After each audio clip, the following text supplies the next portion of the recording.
Well, everyone, thank you for returning to your seat. And now I'm opening the session, The Forces Shaping the Jewelry Industry Today, and I have the pleasure to call Ferial Zerouki, Chief Trade and Industry Officer, the Beers Group.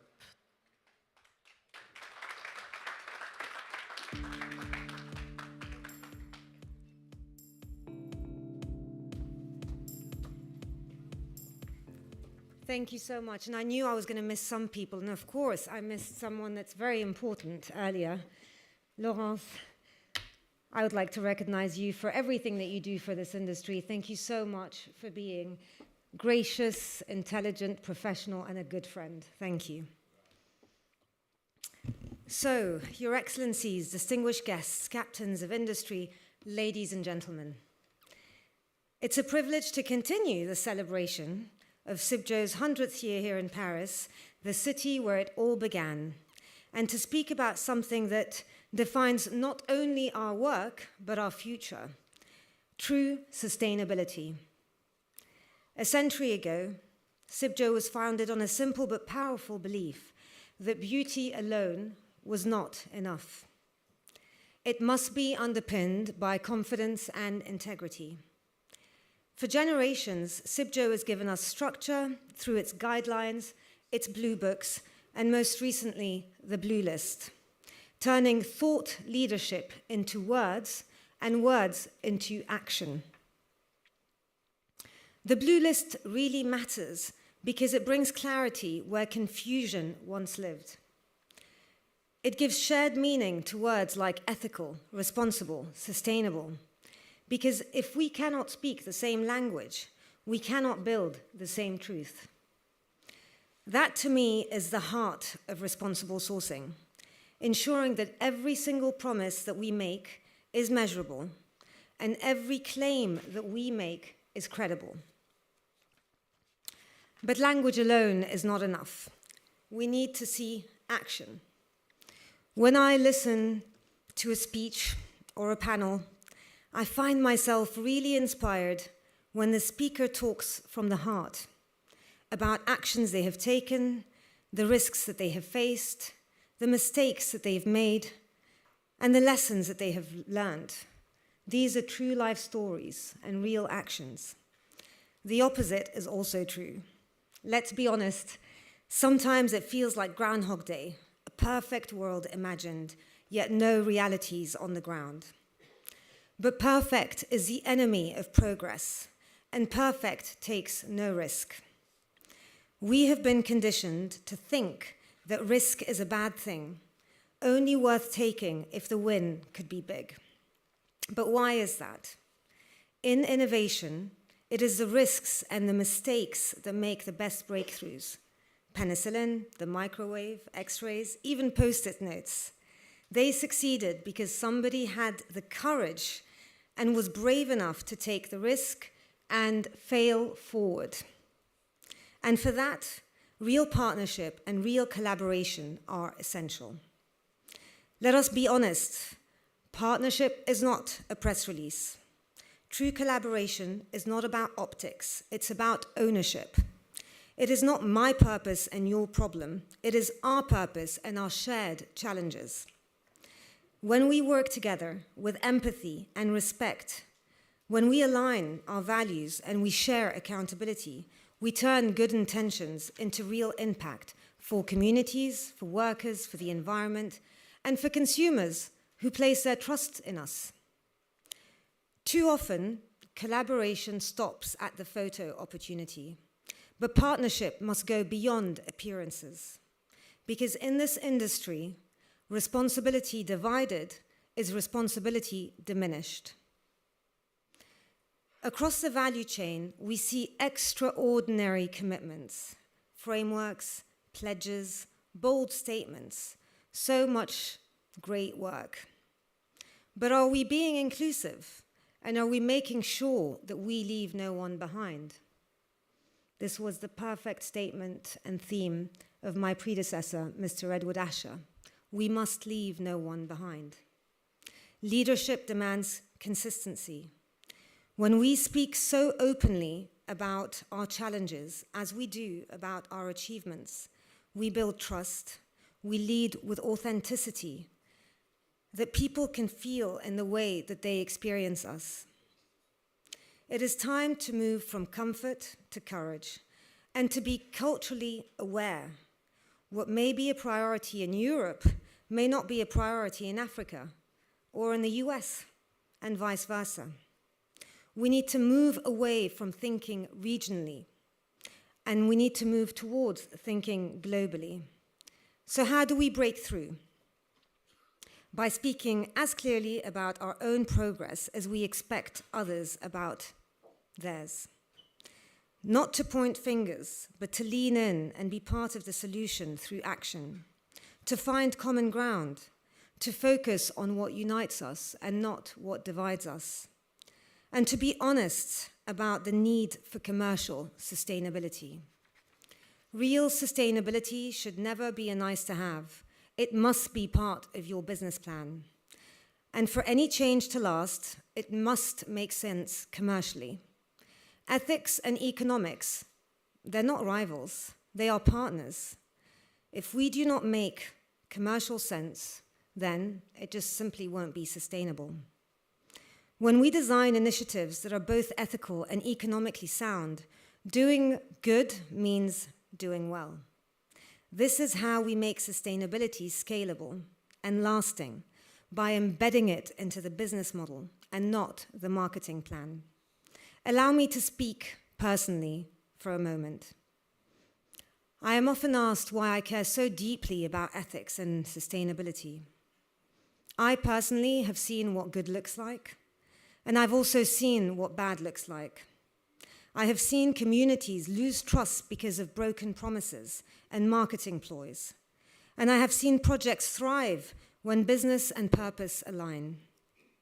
When diamonds recovered means transforming nations, when gold mines uphold labor rights, when a retailer is so engaged with their suppliers and can passionately tell the full story of their supply chain. That is progress you can feel and progress that you can touch. It changes how communities see us and how the world values what we do. Because in the end, trust is so rare, it's precious, and it's worth protecting. We will be judged by the next generation, not by what we said, but by what we built. So let us make sure that we leave them not only solid foundations, but also open doors. Doors to a more honest, more united, and more sustainable industry. Thank you very much. Merci beaucoup. And congratulations again to CIBJO and Gaetano. Thank you.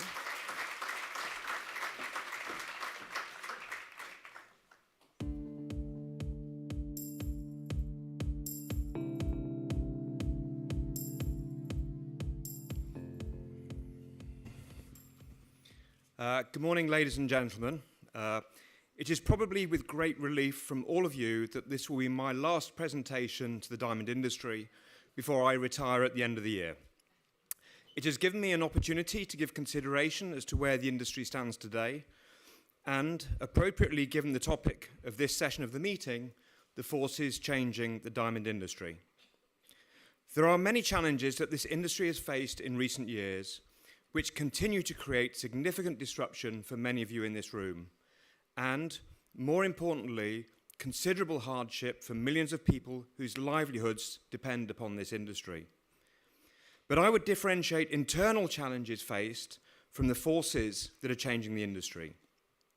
Forces are longer-term trends that are put upon us. Challenges are bumps in the road that we adapt to overcome. So what are the forces changing the industry? That's a very simple answer: consumers. How consumers behave and how we can inspire consumers with the wonders of natural diamond jewellery will determine our future. We can see from the success of the European luxury brands that consumers love diamond jewellery.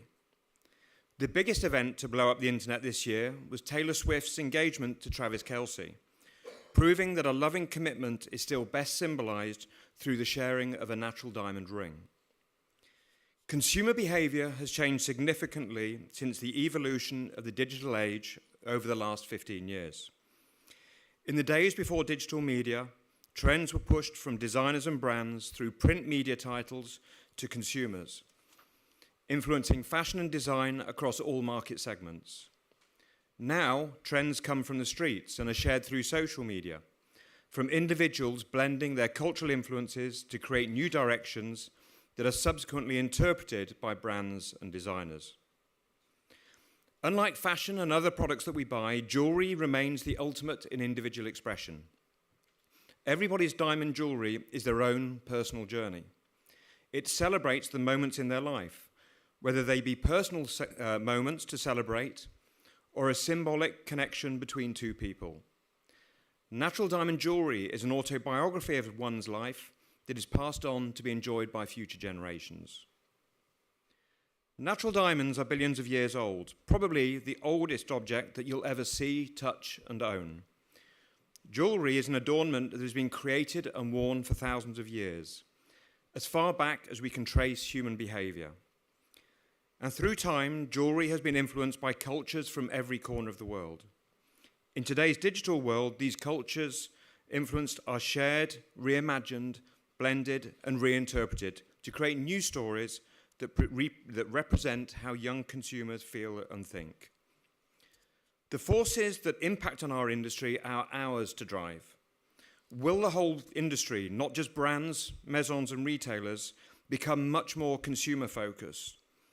Will we work closer with retailers, brands, maisons, designers, press, and influencers to understand and evolve to ensure that diamond jewellery creates the ultimate connection for consumers? Will we come together to create and adequately resource what it takes to continually and consistently celebrate natural diamond jewellery with consumers and to educate retail sales teams that interact with consumers for the betterment of the entire industry? My hope is that the young leaders of the future, many of whom are sat here in the room, can come together to properly address key challenges of the industry without egos or fiefdoms, that they can compete vigorously wherever appropriate, but also recognise when it's better to align so that everybody wins. We in this room are incredibly privileged to work with beautiful diamond jewellery and lead the lifestyles that we do. But please remember that there are millions of people who depend on us to sustain their livelihoods, health, and education. We should never forget that the impact on these individuals go far beyond the impact that success or failure has on each of us. This industry has a sparkling future ahead if we put the consumer at the centre of all that we do, and that we properly resource our communications with consumers, either directly or indirectly through retailers, press, and influencers. I'm incredibly proud of the work done by the team at the Natural Diamond Council. Despite many distractions, they have continued to read consumer behaviour, adapt to changing trends, and innovate with communication strategies and plans to make an impact well beyond that which the resources provided could reasonably expect. I'm appreciative of everybody, including many in this room, that have partnered with the NDC to share the magic and beauty of natural diamonds. I would like to end by congratulating CIBJO on their 100-year anniversary and to hold their achievements up to the room of an example of what can be done when we all work together and dedicate our time and efforts behind common goals. Gaetano's moved. Gaetano, you have been incredibly generous with your time with me personally and a great support since my first introduction to the industry, for which I thank you and wish you continued success in the future. Thank you all for honouring me with your time. Thank you.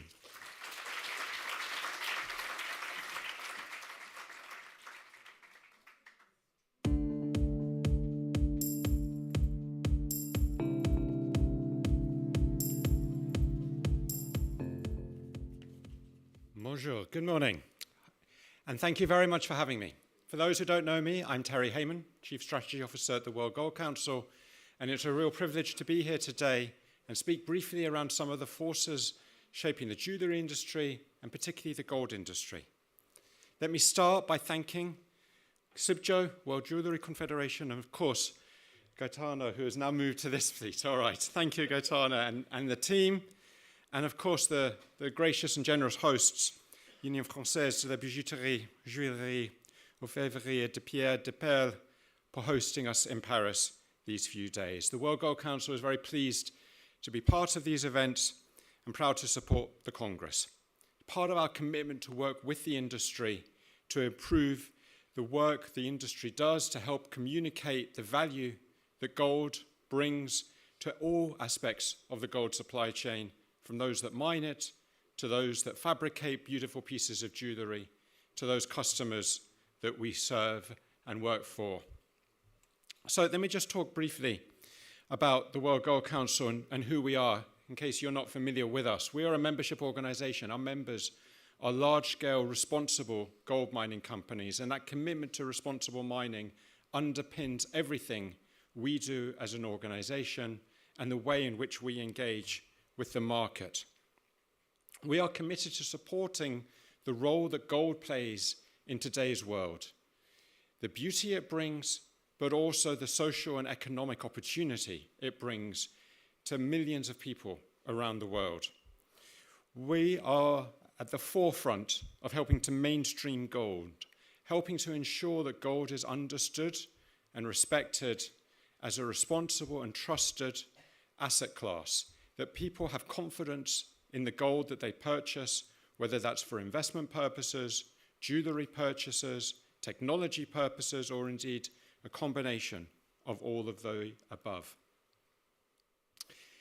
It won't have escaped your attention that gold has been on an incredible run. Last year, there were 40 all-time highs in the gold price. This year, we are already at 48.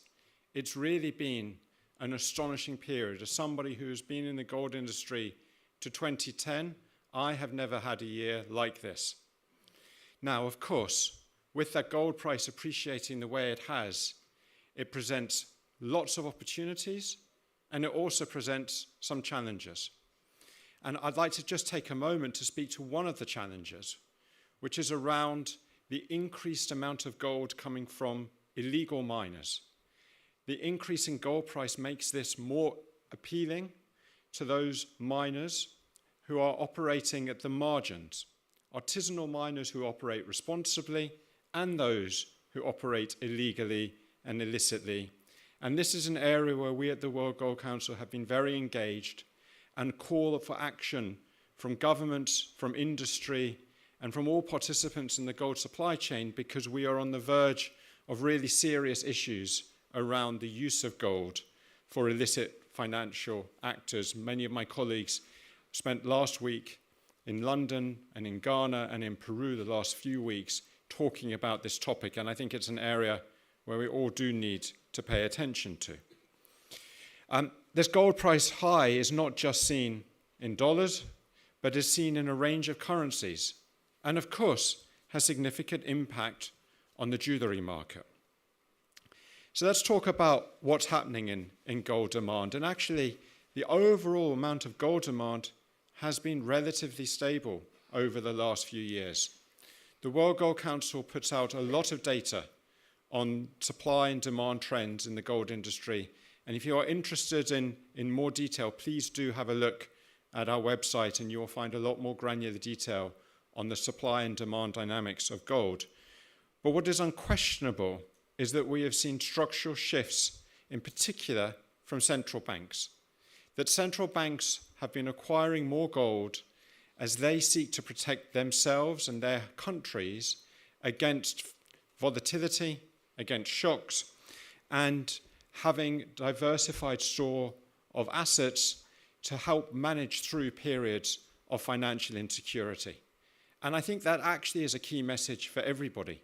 Gold continues to be a source of resilience, a source of security in unstable times, in geopolitically unstable times, in financially unstable times. And indeed, as you well know, for so many people purchasing jewellery, it is, of course, an expression of love, an expression of milestones in people's lives, but it is also a protection about living in uncertain financial times. So what are we seeing in terms of gold jewellery and the trends in gold jewellery? Well, firstly, I think it's important to note that on the whole, total tonnage has roughly stayed constant. It's not up to the highest levels it's been over the last few years, but it's not doing too badly, driven, of course, by very significant demand in China, India, Southeast Asia more broadly, but also the West continues to purchase gold. And this is despite the increase in gold price. Indeed, I think what you can see is that the actual value spent in terms of value terms is higher in 2024 than it ever has been previously. Looking at a little bit of a longer term trend, I think appropriate as we think about CIBJO in its 100th year, what we are seeing in terms of consumer research is that consumers are spending more per item with the higher gold price, but potentially buying fewer or lighter pieces. To some extent, a reflection of consumer confidence and comfort in their discretionary spending power, but at the same time, confidence in the role that gold plays in helping to provide for their families' financial security. So what do we see in terms of the longer term drivers? Well, we see a growth story in both, particularly in value. We see the continued role of gold demand in the East, and indeed the increasing access to gold in China, India, Southeast Asia. And I think what we are also hearing is increased interest in the role that gold can play in an increasingly digitized world. What does it mean to own real assets as the world moves increasingly to digital? Indeed, one of the questions we get asked most often is how do we feel about the role of digital assets, of cryptocurrencies and the like? And we actually believe this is very positive for gold because it indicates that there is real interest in assets that have a degree of lack of correlation with fiat currency and a confidence in other alternative asset classes. So what does it mean for the jewellery sector and how the jewellery sector responds? Well, for us, as we've already heard this morning, it's really important that the industry speaks to its sustainability credentials, that the industry demonstrates why this is an asset class fit for the 21st century and fit for a new generation of consumers that really care about responsibility and sustainable sourcing practice. So we were delighted a few years ago to help foster into development the Gold Industry Declaration of Responsibility and set out these 10 responsibility and sustainability principles that are intended to support the entire industry and have a collective commitment to operating in a responsible way around responsible sourcing, of course, but also crucially around supporting the economic and social betterment of those communities that are involved in gold mining, both large scale and small scale, and everybody involved in the production chain between the rock face and the ring. How to bring together this industry to work collectively to address what are, as we've already heard, collective challenges. I'm delighted that we have a number of jewellery associations who are signatories to this, including Responsible Jewellery Council and the Watch and Jewellery Initiative, and a number of associations in different geographies. And it is my hope that this bringing together of different associations through a collective commitment around responsibility and sustainability sets us on the pathway to demonstrate how this industry brings value not just to those consumers who are still interested in purchasing gold, but also to everybody involved in the manufacture, in the development, so that we can all feel proud about what we do and that we can all speak to the collective contribution that this industry makes. With that, I thank you again for your interest and your time. I would thank CIBJO and the organisers, and I wish you all a very good Congress. Thank you.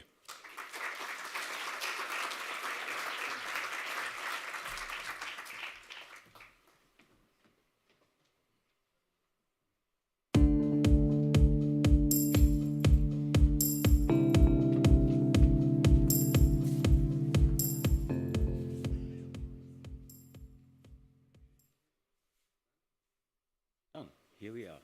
Well, first of all, I want to congratulate Gaetano for doing exactly that, bringing together such a large group of people with all a shared purpose and vision, and really congratulate for that. We're really grateful for to be here. Right, so dear Gaetano and CIBJO team, thank you for allowing us to present to you today. Dear colleagues, friends, delegates, thank you for your attention on a Monday. Right before lunch, I will try my best to keep this under 2 hours. To say that 2025 was an intense year for platinum jewelry would be like saying that Paris has some interesting buildings and restaurants with edible food. Quite an understatement. We have seen the platinum price rise to $1,600 per ounce just last Friday. After having hovered around and below $1,000 for the past decade, I've been with PGI now. We have seen platinum jewelry demand continue staying positive in all our core markets, among which we have continued to see double-digit growth in India, 15% in Q2 alone. And we've seen a rebound of the China market, with fabrication growing 151% in Q2 alone, albeit from a low base, because platinum jewelry has been in decline in China for almost 10 years now. We see a lot of the demand now being in store, and we see positive momentum in China. While the platinum price has increased, it still trades well below gold. At some point, we at PGI have become a little nervous about consumer perception of metal value. To be frank, we were more than concerned. We were actually freaking out and really asking ourselves at what point would that hurt the metal hierarchy. Interestingly, the metal hierarchy is still intact. 58% of consumers would still pay a premium for platinum, even right after we made them aware of the huge difference in price. All of this has happening in the most price volatile years for precious metals. And I think we can all agree that while an increase in prices is a positive, such volatility is challenging and difficult to maneuver, to say the least. In 2025, these high jewelry metal prices starting to hamper store traffic, in particular in markets like China and India, where consumers have a very good understanding of metal spot prices and at some point just started to deem jewelry too expensive. This has made sales conversion one of the most important issues to address at retail. I'm of course sure that none of this applies to anyone in the room, but I do remember a time when common retail strategies have been either catch and release or throwing spaghetti at the wall and see what sticks. These have never been sound retail tactics, but in 2025, these would have been a recipe for disaster. What has been critical for the success of Platinum and our partners' business has been exactly that, putting conversion first. Having the right product to begin with, anchored in a relevant and differentiating consumer insight. Being single-minded in the value proposition to the consumer. Man of Platinum in India has been such an example for us, where we're able to offer a very distinct product linked to consumer desire of status over stature, over status, see? And having tools and processes in place that ensure auto-replenishment and making sure that bestsellers always, well, sell best. I believe that volatility in prices that we've seen in this year might in hindsight be a blessing in disguise for the industry. If not a blessing, at least a catalyst for change. It doesn't allow for a lack of focus or hybris, and is hence helping with the cleansing of products and shops that are not up to par. Unfortunately for us at PGI, our ability to predict and quantify the future is just as bad as everybody else's in this room. If there's any capable fortune teller among you, please come find me in one of the breaks. What we have a much better handle on is the consumer, the insight about the consumer. What is driving the current and future jewelry buyer, and what trends do we see on the horizon? At PGI, we're currently running a monthly consumer panel that we use to identify the strongest trends. Meaning remains one of the most important drivers for the industry. The craving for a piece of jewelry that is more than just an assembly of precious ingredients in a nice shape. A gift of love, a promise made, marking a milestone in life. Or if one of our Gen Z panelists has put it, I really don't care that much about jewelry until I did. Substance and authenticity is another force we see at play. Not just buying anything, but the real thing. You might say that this is a conditio sine qua non for fine jewelry, but there's something more underneath. Jewelry as an antidote to superficiality in a world that runs in 10 seconds TikTok cycles. And of course, sustainability. Unfortunately for marketing spin doctors, but fortunately for the world at large, the consumer expects assurance from the luxury products that good jewelry is also not making the world a place less good. At PGI, we overlay these trends with our consumer segmentation, a tool that helps us quantify these trends and test them for relevance with the most important jewelry buyers based on their attitudes and needs. For platinum, these trends also resonate well with some of our most important segments, or tribes as we call them. Connoisseurs, for example, are consumers who aim to buy what is best and most suited to their taste, at times indifferent of branding, but most importantly, the arch enemy of another group, the status seekers. They would never buy for bling, which in platinum's case is not a negative. Seekers of symbolism and meaning are not as esoteric as their name might suggest. They buy jewelry with a need for emotional linkage, or how people who are not German would put it, for love. Most of the segments we monitor have good reason to continue to find purchase occasions for jewelry in the coming years. Let me end this brief note by highlighting what we at PGI are doing to help our partners, and all of you for that matter, making platinum the most in times that are difficult and promising at the same time. For once, we've launched Innovio Platinum, a digitally created PT950 alloy that aims to make the metal perform better in manufacturing. Harder than current alloys and easier to work with to create stunning pieces that also help to benefit from vast difference in prices for jewelry metals. We have also just launched the Platinum Guild Circle, a program that allows our partners to link their product to a digital product passport and become part of a circle of excellence in jewelry making and offer the consumers a viable added benefit to their jewelry purchase. If you'd like to learn more about any of these programs, please also come to see me, even if you're not a gifted fortune teller. Thank you very much for your attention. I'm looking forward to a great CIBJO Congress.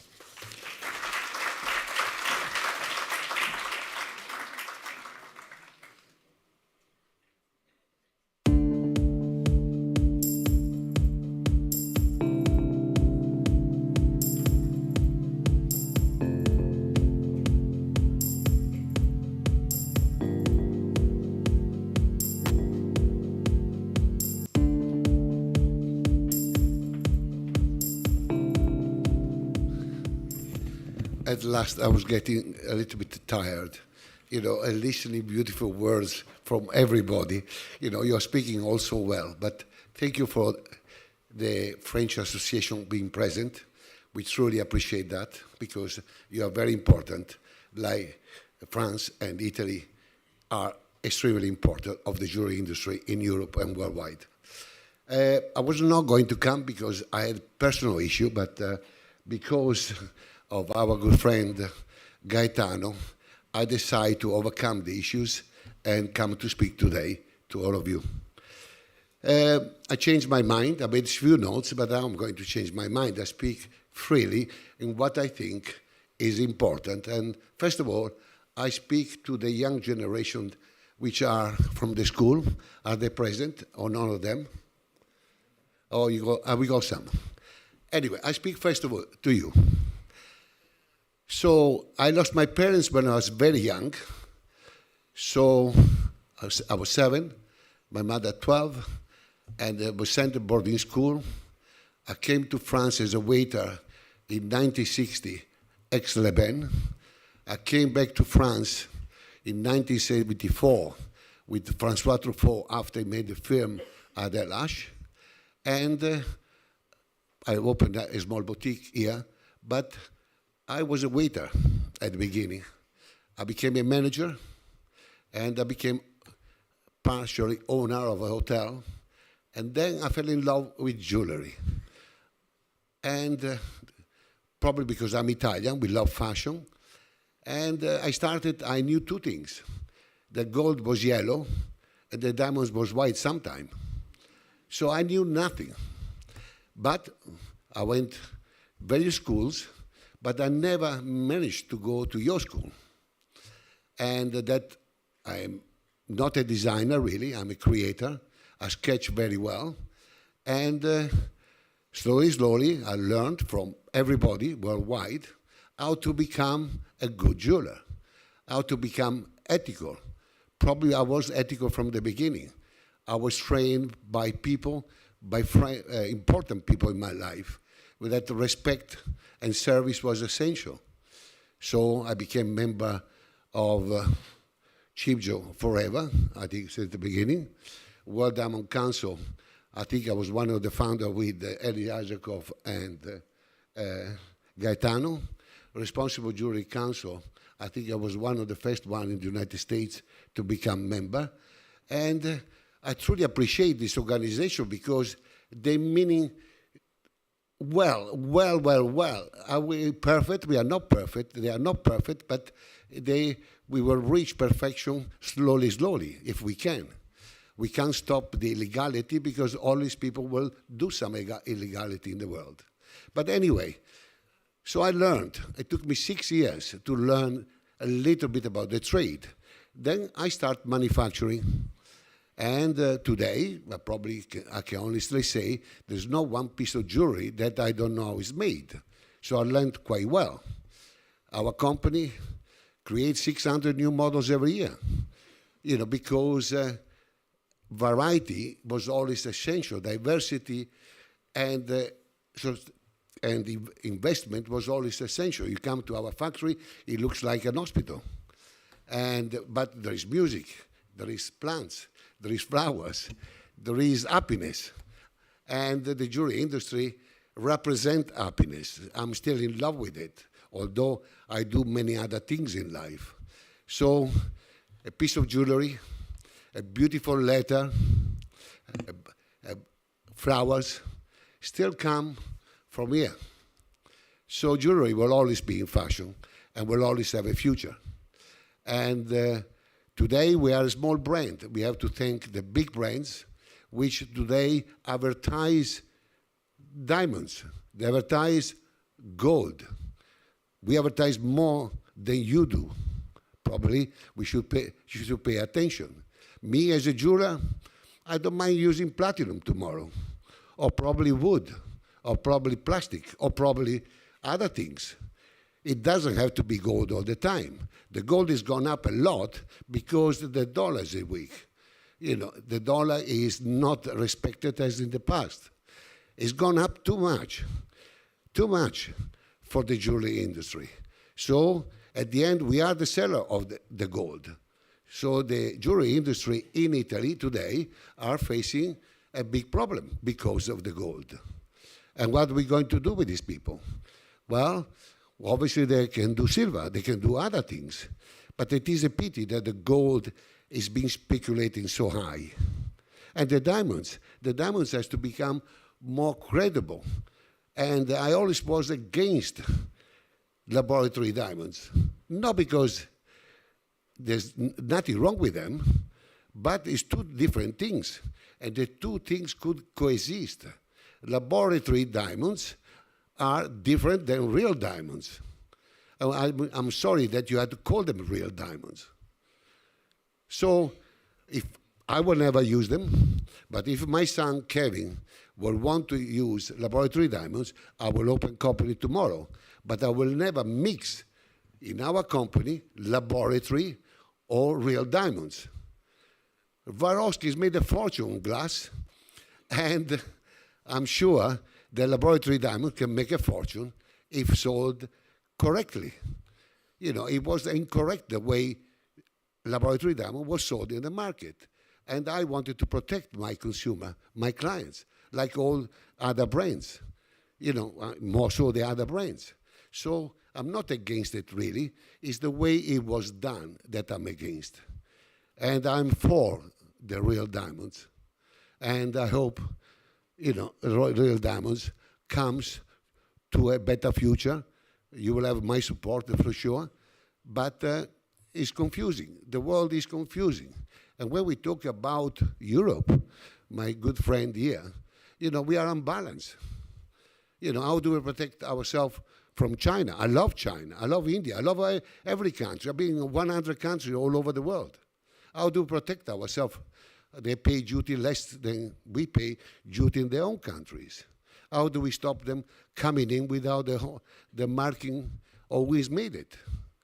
So we have to protect the industry, the European industry. I'm speaking about Europe at the moment. We have to protect ourselves. And we are not. So there is jewelry being sold worldwide without stamp. And that is no good. Our industry is, in Italy, we have beautiful industry, also thanks to the investment the big brands have made in Italy. And we thank you very much indeed. But we also have other industry which suffer a lot because of the duty. And some of the goods are also sold as European. That is no good. We are unbalanced at the moment. We have to protect ourselves. We have to protect the industry. And Europe, I come from Venice. Venice was built in 697. And it finished in 1797. Again, France came in. Napoleon came to Venice. But anyway, we have culture, we have arts, we have history. And we have exported this for many, many years. We Venetian, we Italians, you French. And we are giving them all the opportunity now to become a very successful country. But let's protect ourselves also. So I love the industry. The young people there, I promise you, if you try hard like I've done, I had a tough life, but a wonderful life. And I will repeat it if I was you at your age. So that's all I'm going to say. Thank you very much, and have a wonderful continuation of the way. Thank you.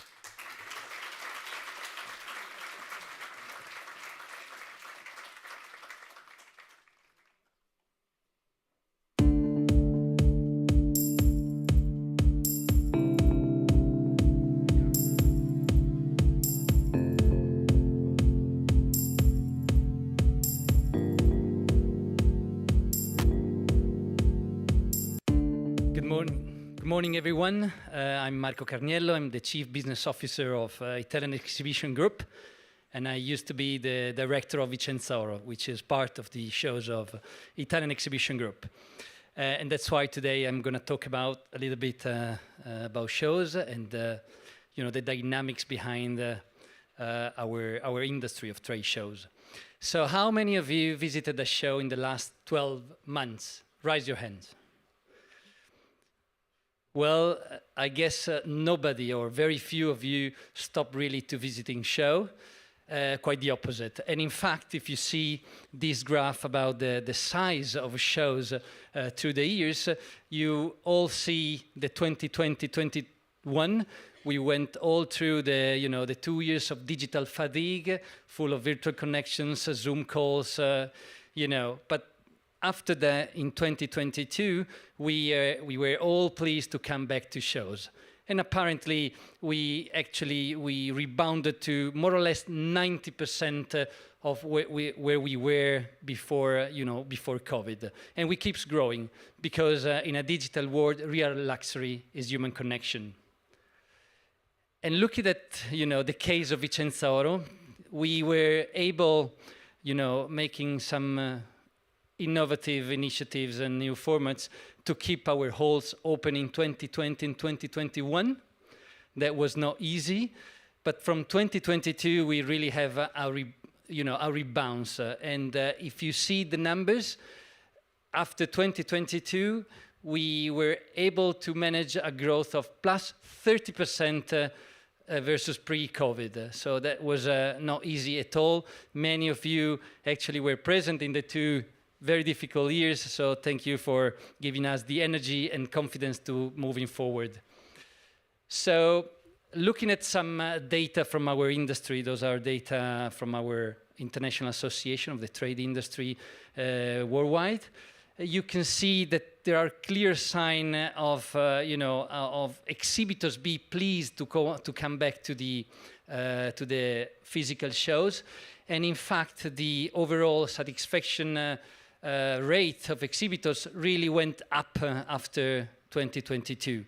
So there are clear signs that exhibitors really like the profitability, effectiveness, and emotional rewarding of physical trade shows. Looking at another very famous KPI, the Net Promoter Score.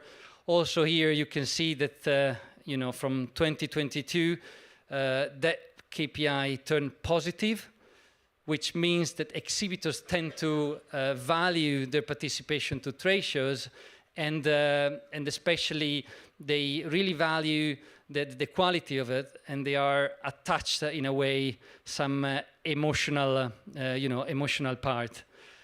I'm using this chart from GRS. GRS is one of our consultancies in the trade show industry, so I'm stealing that chart from them that they know.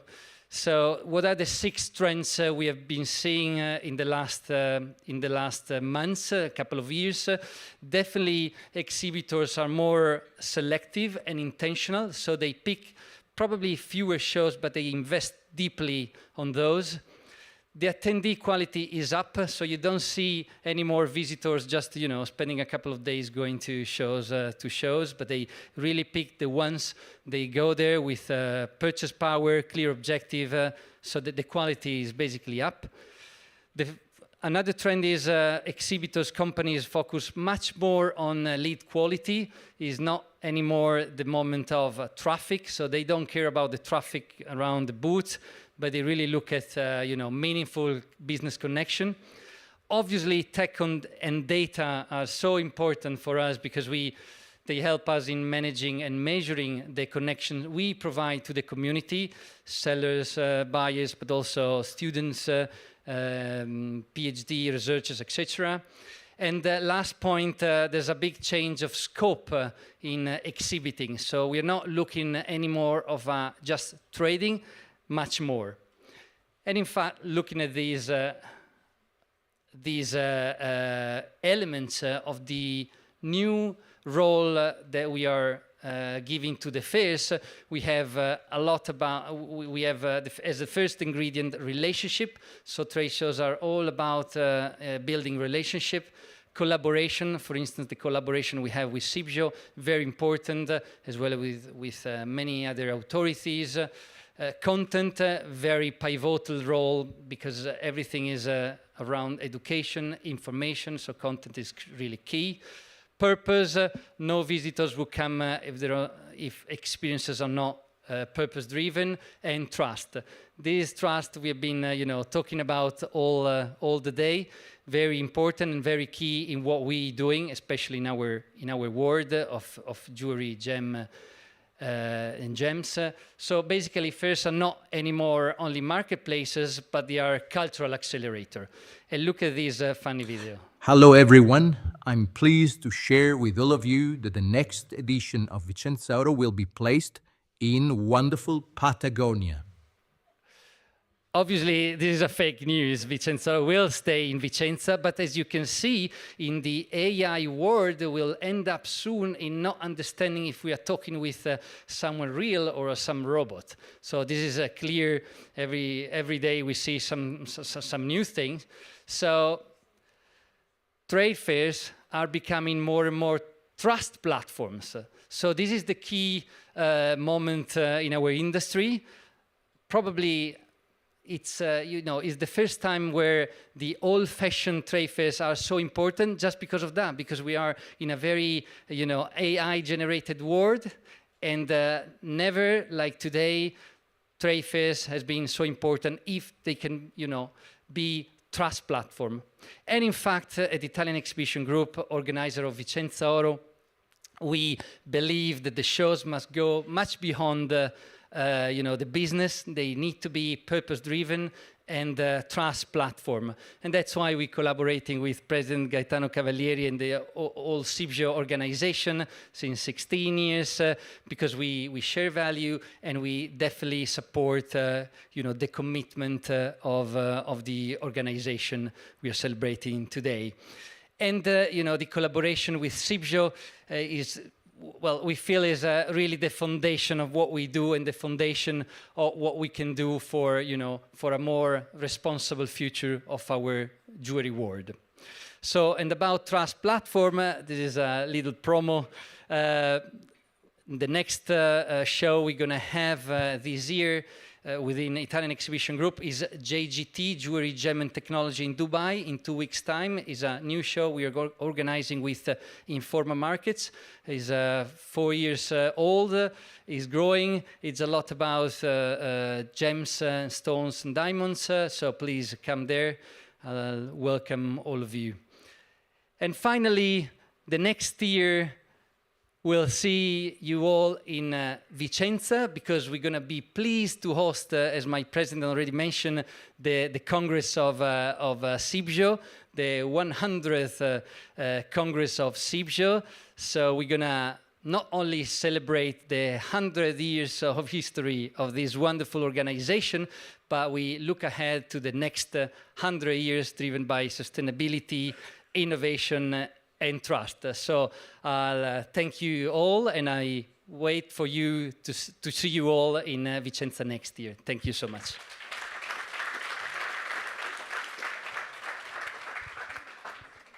Thank you, Marco. And now I have the pleasure to welcome on stage the Executive President of the UFBJOP, Mrs. Bernadette Pinet-Cuoc.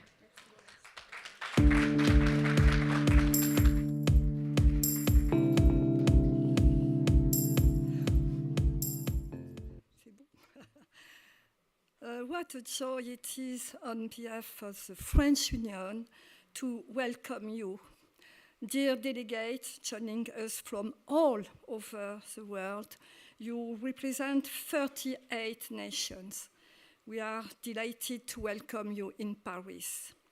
Dear presidents, dear members, dear journalists, dear students, because you were in vacation and you come especially for the Congress. Thank you very much.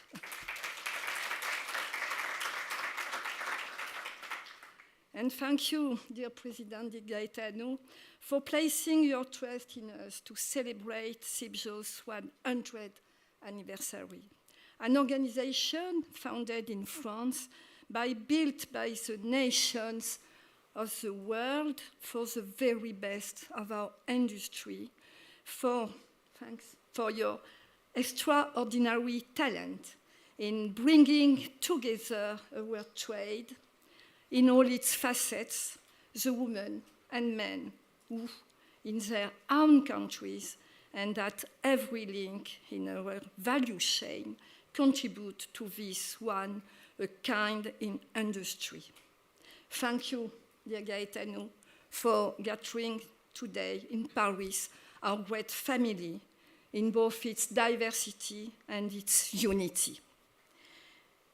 Everything has been beautifully said by our speakers, so perfectly expressed the art, the end, and the spirit, the ambitions, the achievements, the doubts too, and beyond all that, the unbreakable bond, unbreakable bond that ties us together, the intrinsic forces that propel us into the future. What more could I add to these wonderful contributions, which so vividly reveal the heart and pulse of our industry? So, allow me then to share with you, dear friends, in my own words and with sincerity, a sentiment, an emotion, a conviction. I want to tell you our industry is magnificent. Our industry is magnificent because it creates beauty and timelessness. It embodies the celebration of life's joyful moments. The jewel is our lifelong companion, a reflection of our humanity. In one word, it is love. And this jewel, seemingly useless, yet so profoundly essential, comes to life across nations and ends, from the miner to the retailer who delivers the final piece to a loved one. It is a chain of global connections, working in harmony to deliver wonder with precious, endlessly recyclable materials that embody the immense potential of the world industry in a world facing environmental and societal transitions. And moreover, our industry is magnificent because it incarnates the strength of the collective, a collective enlightened that takes destiny into its own hands with two goals in mind: the consumer's confidence and a committed supply chain. CIBJO. Globally, CIBJO sets the tone through its blue books, crafted word by word for many years by experts with great precision, defining the nomenclature and rules of application for good trade practices for diamonds, gemstones, and pearls. And now, through the Blue List, CIBJO provides the industry with clear guidelines on how to communicate about sustainability. It gives for each claim related to business or product an accurate definition. Consequently, the Blue List prohibits the use of terms such as eco-friendly or biodegradable and requires proof when using terms like origin through due diligence, certificates of origin, or transfer documentation. Such a valuable and unique dynamics, thanks to you, Gaetano, Feriel, and to your team's incredible involvement. The RGC, the Responsible Jewellery Council, the only operator of standards, continues the visionary work of its founder, who, 20 years ago, understood the importance of establishing codes of good practices across the supply chain from mine to retail.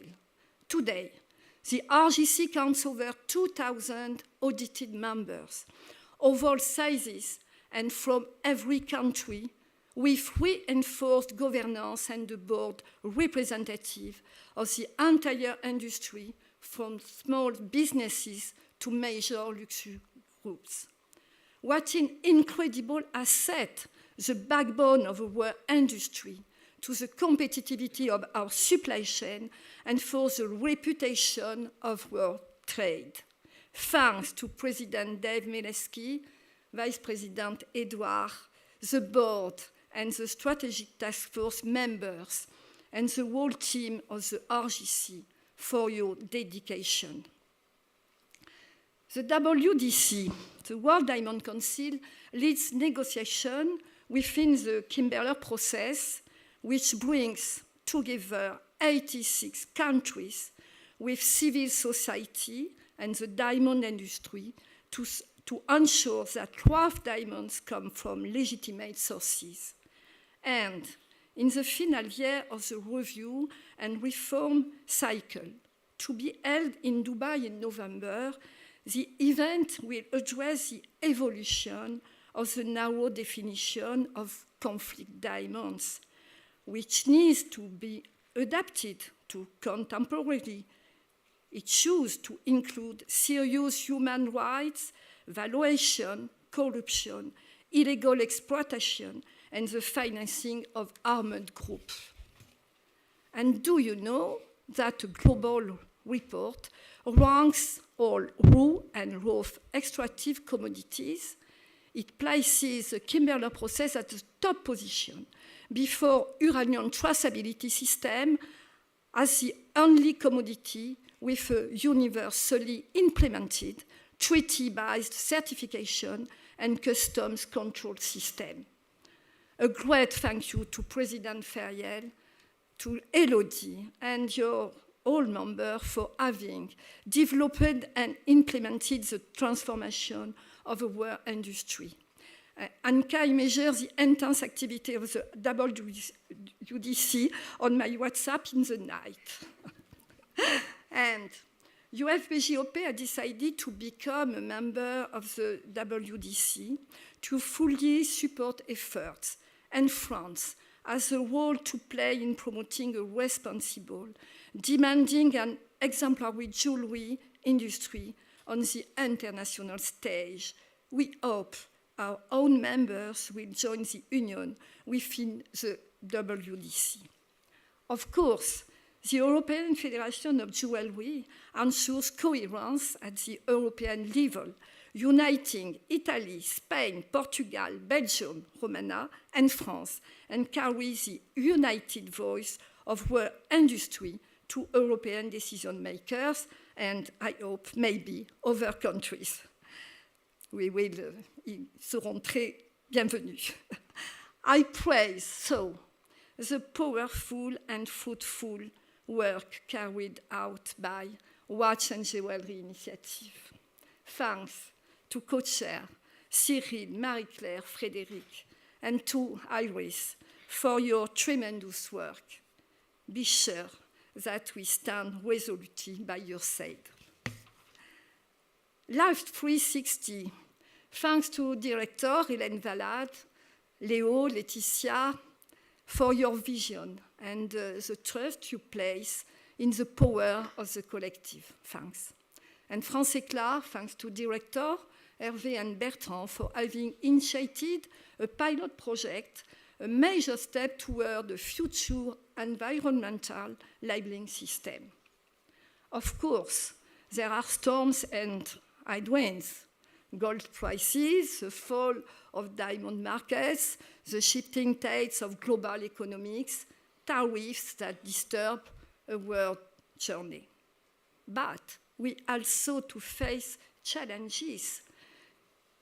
The synthetic diamond subject, a sensitive topic, one that unsettles the market, but beyond that concerns consumer safety. In France, together with the NDC, we have taken a clear position on terminology. The 2000 and 2 French decree define a diamond as synthetic when it is man-made, and therefore, consequently, a diamond that is not man-made is natural. That is our linguistic standard, and the authorities have confirmed it.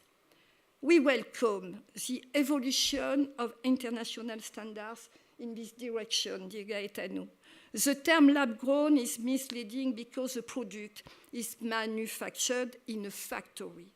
It is essential to question the acceptability of this word, laboratory, and to re-establish a clear boundary between natural diamonds and synthetic ones. Thank you. And you, Gaetano, and you for having placed this issue on the agenda. And compliance and due diligence. What pride we can take in contributing to this extraordinary collaborative effort among industry groups within the French Union to establish harmonized audit frameworks to accelerate ESG awareness among partners. And above all, to also reduce supplier fatigue and also reinforce diamond traceability, especially in the context of sanctions on Russian diamonds, but of course, and beyond. I want to highlight these amazing efforts of our partners committed to rising standards and traceability. Thank you to all the groups and Maison representatives, Chanel, Hermès, LVMH, Kering, Richemont, for their strong collaboration and involvement for the benefits of the world sector and the competitivity of the world supply chain, European and mondial. In short, here is a fantastic collective work across the entire value chain, from the smallest to the largest operators, acting towards protecting a world planet, circularity, inclusion, and biodiversity. and our industry. So, is magnificent. Our industry is magnificent because it embodies savoir-faire, training, craftsmanship, and the transmission of skills at every moment and every link in the value chain. In 1928 in Paris, the government representative opened the CIBJO Congress by declaring, "You represent one of the oldest industries in the world. Since the dawn of humanity, we find the love of jewelry, and we can't overstate the service this industry has rendered to our ancestors and to humankind today by concentrating the maximum of beauty in the minimum of volume." And we are custodians and transmitters of beauty for the next generation. And to conclude, in the jewelry world, the sun never sets. We have our talented and promising youth. We have the realm, the whole world. We have the links between us all, the bonds that we forge each and every moment. I think that we have a very, very bright future into continuing to produce love together for the next 100 years and beyond. Thank you. Thank you, Bernadette. Bravo. Please, Gaetano.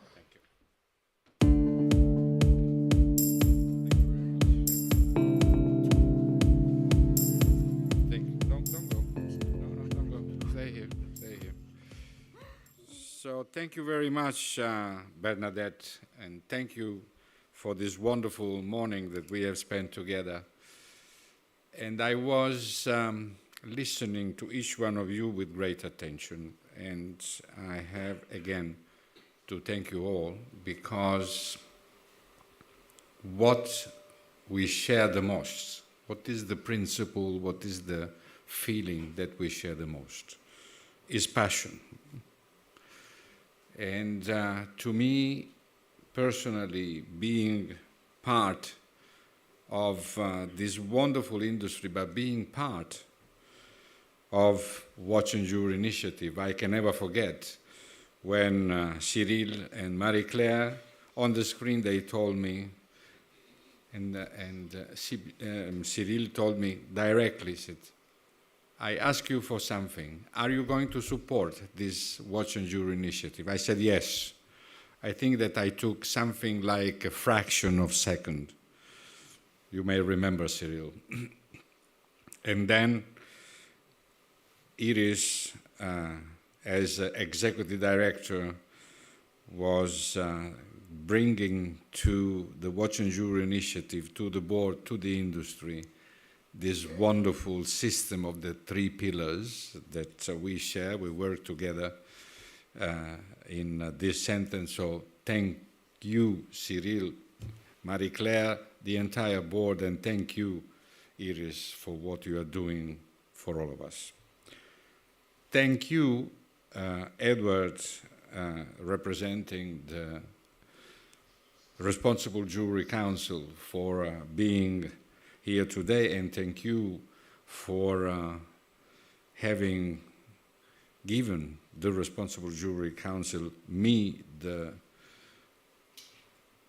honor to be one of the founding members at the time, 14 founding members at the time.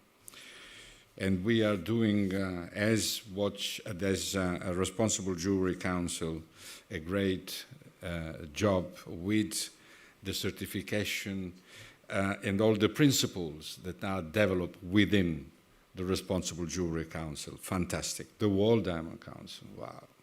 Mamma mia. Mamma mia.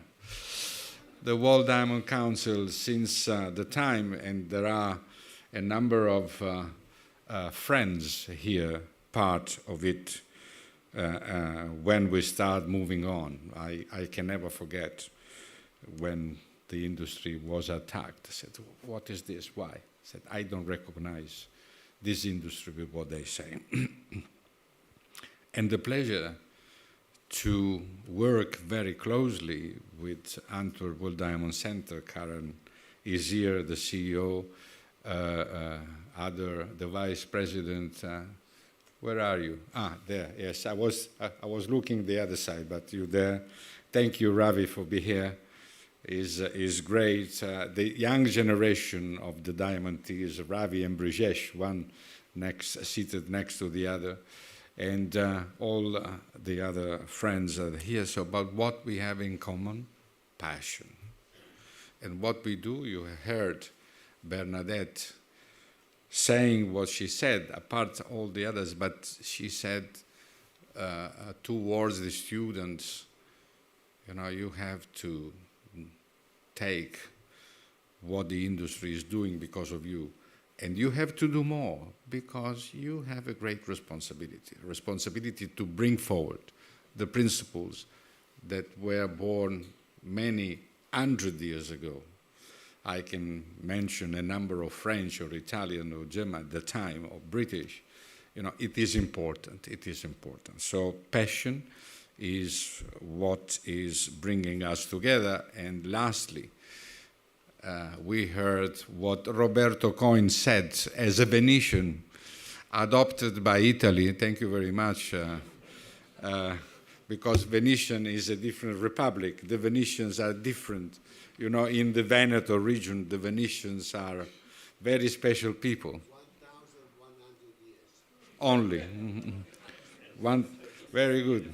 So, very good. But, I don't look like 1,100 years. I am ready to go forward. I spoke to the Pope, the previous and the current, said, could you please talk to the boss?